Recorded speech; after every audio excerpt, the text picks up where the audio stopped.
Sebenarnya sih bukan puasa Senin Kemis, bukan diwajibkan Senin Kemis, karena apa? Ya lumayan lah gitu kan, nggak ada makan siang sama makan sore gitu kan. Jadi untuk pengiritan dengan itu wasilah menjadi baik kan gitu ya, menjadi baik. Bilang tuh makasih sama anak kita, makasih ya nak, kamu udah tambah soleh nak. Maaf ya nak, ibu belum bisa jadi ibu yang terbaik. Love you, kecup keningnya. Kalau kita belum bisa nyampain tuh dengan mata dia melihat kita, sampaiin ketika dia tidur. Itu juga tuh. Ketika kita belum bisa nih hari ini datengin orang tua kita mengucapkan 3 hal nih. Padahal kita udah berani nih. Kita kan kayak ngomong cinta nih. Dulu ketika kita ngomong cinta sama pasangan hidup kita gimana? Mas, aku cinta karo koe. Mudah apa enggak? Sulit. Dulu ketika saya tuh mau ngomong cinta sama istri saya dulu tuh, saya masih itu beli es krim tuh sampai es krimnya meleleh, habis tuh cair, nggak ngomong-ngomong, sampai didorong sama adik saya, ngomong mas ngomong. Udah mau tutup ya. Saya masih ingat tuh, saya bawa adik saya ngomong itu nggak ngomong-ngomong, sekalinya ngomong, mau nggak kamu jadi istri saya gitu kan? Habis itu jawabannya apa? Saya istiqorohin dulu ya. Saya tanya dulu sama ibu saya. Udah, saya pulang tuh sama adik saya tuh naik bis ya, pulang tuh. Habis itu sampai pulang saya tutupan aja tuh di bis tuh kan. Saya udah nangis bombay gitu kan. Cinta ditolak saya bilang gitu ya. Ya Allah. Saya tanya lagi, jawabannya gimana? Katanya jawabannya datang ke Banjarnegara. Ya Allah. Datang tuh saya ke Banjarnegara untuk menemui orang tuanya. Jawabannya gimana Bu? Ya. Kamu serius apa enggak? Gitu ya, sampai dapat jawabannya. Teman-teman yang dimuliakan oleh Allah Subhanahu wa taala, sampai ini. Ya. Kalau kita nggak berani nyampe ini ketika orang yang kita cintai itu ngelihat kita, sampaiin ketika dia lagi tidur. Orang tua kita juga datengin. Kalau kita nggak berani juga nih, nungguin tidur kan udah malam, saya harus pulang Pak Ustadz. Apa yang harus saya lakukan? Ketika kita ngelihat mukanya, ya Allah Ma, sehat-sehat ya Ma, maafin saya Ma kalau saya punya banyak salah. Sambil kita ngelihat nih mukanya orang tua kita. Begitu juga tuh, kalau kita punya anak, punya suami gitu ya, ingin suami kita berubah, anak kita menjadi anak yang soleh. Belum sempat kita ngucapin di depannya, pandang itu ya, dengan penuh apa? Dengan penuh doa. Inilah yang akan merubah cinta kita, berubah kembali, cinta kita bersemi kembali. Dengan cara apa? Sampaikan maaf, sampaikan terima kasih, dan sampaikan sayang kepada orang-orang yang kita cintai. Semoga cinta lama kita bersemi kembali, insya Allah ya. Sampai di sini kajiannya. Mungkin ada yang mau bertanya, dipersilakan. Teman-teman, ada yang mau bertanya?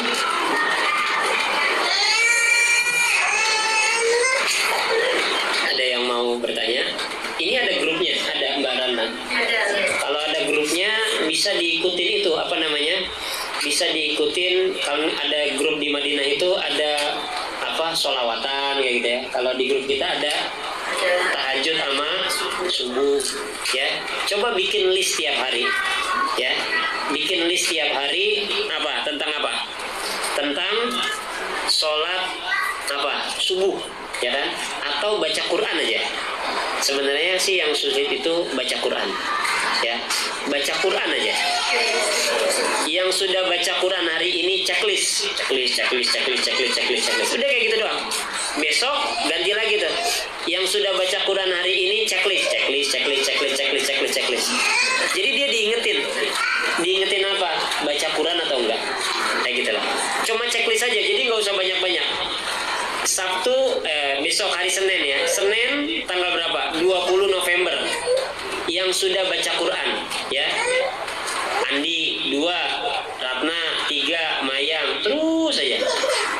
Ternyata kita tuh selalu diingetin, tapi kita nggak pernah ngelis, ya kan? Nggak pernah ngelis. Hari pertama, kedua sampai 40 kita nggak pernah ngelis. Kita akan bertanya-tanya.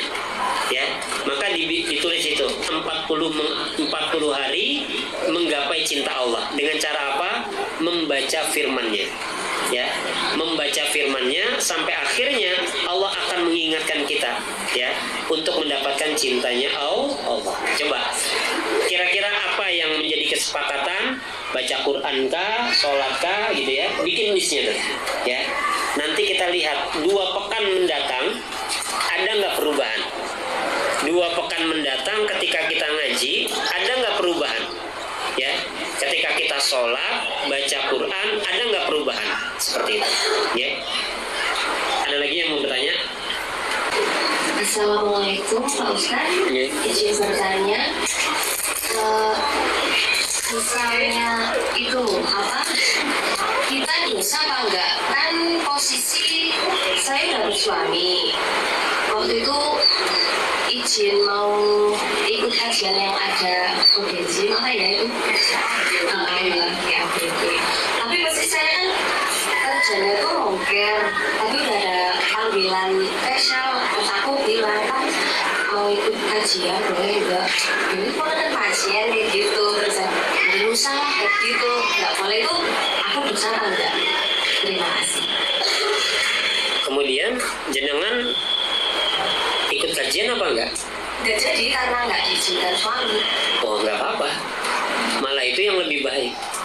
Karena kewajiban istri adalah taat kepada suami. Walaupun ini adalah perbuatan yang baik, dengerin ceramah, tapi kalau suaminya bilang apa? Jangan, selama itu tidak melanggar syariat. Misalkan saatnya sholat subuh, kamu nggak usah sholat aja, kamu sama saya, itu nggak boleh. Kenapa? Karena sholat subuh adalah wajib. Jadi kewajibannya mana yang lebih didahulukan? Yaitu sholat subuhnya dibandingkan taat sama suaminya, kayak gitu. Nah, kalau misalkan ngaji sama suami bilang, udah kamu di rumah aja, kamu mendingan jagain pasien daripada kamu ngaji. Nah, menurut suami seperti itu, ikutin. Kenapa? Karena taat sama suami itu menjadi sebuah kewajiban. Seperti itu, ya. Nah, kemudian ada prinsip lagi satu. Jadi mulai sekarang, apapun aktivitas kita, lakukan 2T. Apa? 2T. 2T. Temani, titip. Apa? Temani, titip. Ini nih pulang dari sini nih. Rumahnya di mana? Di Parakan Cangga. Rumahnya di mana? Di Sokanandi. Perjalanan dari sini sampaikan kepada Allah, ya Allah temani saya ya Allah dalam perjalanan saya. Begitu juga kalau kita kerja, ya Allah temani saya dalam bekerja. Ya Allah temani saya saat dagang. Ya Allah temani saya di rumah. Ya Allah temani pernikahan saya. Jadi selama pernikahan ini Allah temani. Beda nggak ditemani sama Allah sama nggak ditemani sama Allah? Beda. Ada Allah dalam kehidupan kita. Kita mau berangkat nih, ninggalin anak-anak. Ya Allah temani saya, titip anak-anak saya ya Allah. Kita nitipnya sama siapa? Allah. Kalau udah dititip sama Allah, yang jaga siapa? Allah. Ada apa-apa, ada sesuatu yang tidak kita inginkan, Allah jaga tuh. Anak kita pamitan nih sekolah. Bu, pamit dulu ya. Ma, pamit dulu ya. Iya. Ya Allah, temani anak saya, titip anak saya ya Allah. Jadi ketika dia sekolah, ditemani sama Allah. Kita udah nitip sama Allah, ya Allah, apapun yang terjadi saya sudah titip. Kalau ada sesuatu yang tidak baik, ya sudah, itu yang terbaik dari Allah. Menurut kita tidak baik, tapi itu yang terbaik dari Allah. Karena Allah nggak pernah memberikan yang baik, tapi Allah memberikan apa? Yang terbaik. Inilah. Allah tidak pernah memberikan yang baik, tapi Allah memberikan yang terbaik. Ya. Jadi apa? Temani, titip. Gitu. Ada lagi yang bertanya? Assalamualaikum warahmatullahi wabarakatuh. Waalaikumsalam. Saya mau izin bertanya Ustaz, apa benar kalau misalkan ada ujian sebelum menikah? Intinya mendapati pernikahan itu selalu ada ujiannya. Ujian apa? ujian, masalah. Semua orang itu punya masalah. Orang yang mau nikah ada nggak masalahnya? Ada, ya kan? Kalau nikah nggak ada masalahnya, berarti dia yang bermasalah. Gitu loh, ya kan? Mau sekolah ada nggak masalahnya? Ada. Maka kalau orang hidup nggak punya masalah, dia yang bermasalah. Kapan masalah itu nggak ada? Kalau kita udah meninggal dunia, gitu. Jadi apapun masalah itu pasti ada, ujian itu ada. Itulah yang dinamakan apa? Pesan cinta dari Allah Subhanahu Wa Taala. Seperti itu, ya. Jadi nggak mungkin kita itu nggak dikasih apa? Ujian. Pasti dikasih ujian. Yang paling utama bagi orang yang beriman itu adalah sabar menerima ujian. Sekarang gini, kalau hari ini kita dikasih ujian, apa yang harus kita lakukan? Contoh gini nih, orang dia mau nikah nih, udah nyebar undangan. Abis itu dia tahu nih calonnya ini selingkuh, kepriwe. Apa yang harus kita lakukan? Coba.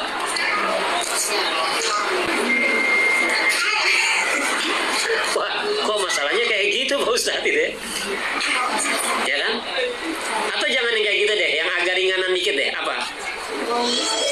Nggak pernahnya selama ini yang kemarin ini sudah kita positifkan untuk menjadi suami kita, tapi sebelum menikah kok dia marahnya luar biasa. Apa yang harus kita lakukan? Kan gitu. Kok marahnya kayak begini? Bahkan dia datang langsung apa? Langsung main tangan gitu ya. Apa yang harus kita lakukan? Ya. Apa yang kita lakukan? Inilah yang dinamakan masalah hadir dalam kehidupan kita. Apa yang harus kita lakukan? Yang pertama itu, solusi yang paling utama itu apa? Datengin Allah. Apa? Datengin Allah. Kita jangan datengin orang lain dulu sebelum kita datengin Allah. Ya, jangan ngomong sama orang lain kepriwe kiye, tapi apa? Datengin Allah, ya Allah kepriwe kiye. Gitu. Maka tadi tuh datengin Allah, ngomong sama Allah. Jadi ketika ada masalah, datengin Allah, ngomong sama Allah. Ketika kita mau ditolong sama Allah, datengin Allah, ngomong sama Allah. Prinsipnya cuma dua. Dengan cara apa? Sholat, baca Quran, infak. Habis itu apa? Ngomong sama Allah. Datengin Allah sebelum kita ngomong, kita sholat dulu. Habis sholat, ngomong. Tapi saya lagi nggak sholat, apa yang harus saya lakukan? Ya, mungkin kita bisa berinfak. Habis itu apa? Ngomong sama Allah. Ya Allah, kepriwe kiye gitu. Ntar Allah akan berikan petunjuknya. Seperti itu, ya.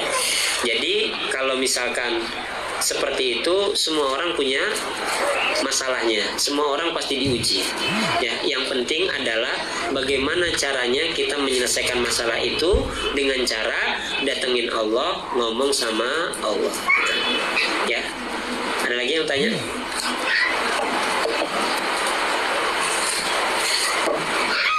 Yang dulu Ustaz sebenarnya ini tentang jodoh mungkin ya. Tadi kan Ustaz sempat bicara kalau jodoh itu yang pertama biasanya kebanyakan orang itu lihat pertama dari ganteng, yang kedua harta, dan ketiga nazar, lalu yang keempat adalah agama. Nah, kadang tuh saya masih bingung karena kadang tuh kayak orang tua kan suka kadang kayak kamu nggak sih kenalan sama ini agamanya baik benernya, tapi menurut fisik saya nggak cocok kayak gitu. Tapi kan kadang orang tua kayak kamu tuh masih lihat yang ganteng sih, nggak lihat agamanya, padahal ini agamanya bagus gitu kan, ganteng doang nggak cukup harus agama gitu. Nah sebenarnya tuh kalau milih jodoh tuh agama kita taruh di poin berapa sih? Kayak apa saya salah maksudnya kita nolak maksudnya kita nggak karena agamanya mungkin bagus tapi secara fisik kita kurang cocok kayak gitu. Apa itu saya salah kayak gitu kalau nolak kayak gitu? Ya mungkin terima kasih. Ganteng. Apalagi? Kaya, nasab, harta. Dia rajin sholat,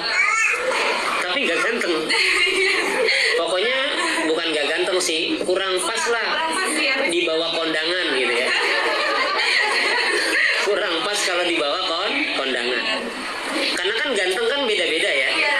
Nah, tapi kayaknya kita agak gimana gitu kalau pas bawa kondangan gitu kan.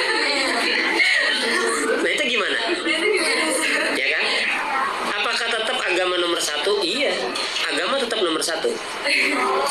Agama tetap nomor satu. Tapi agama yang seperti apa? Gitu kan? Karena orang yang beragama itu harus melakukan 3 hal. Apa? Islam, iman, ihsan.